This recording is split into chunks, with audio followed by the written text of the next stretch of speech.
วินาทีนี้ประเทศไทยกำลังจะเปลี่ยนไป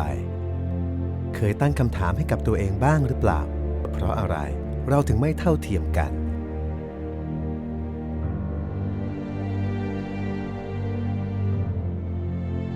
เราปฏิเสธไม่ได้ว่านี่คือความจริงที่เป็นอยู่ และเราก็คงปฏิเสธไม่ได้ว่านี่คือหน้าที่ที่สำคัญ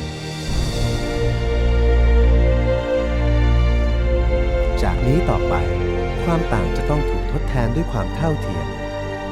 เราจะรับรู้ได้เท่ากัน จะก้าวไปข้างหน้าพร้อมกัน ท้ายที่สุดเราจะมีความสุขได้โดยไม่แตกต่างกัน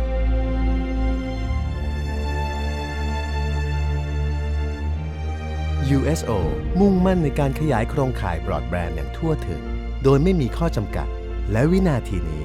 เพื่อคุณภาพชีวิตของคนไทยจะเปลี่ยนไปได้จริง การบริการโทรคมนาคมพื้นฐานโดยทั่วถึงและบริการเพื่อสังคมโดยกสทช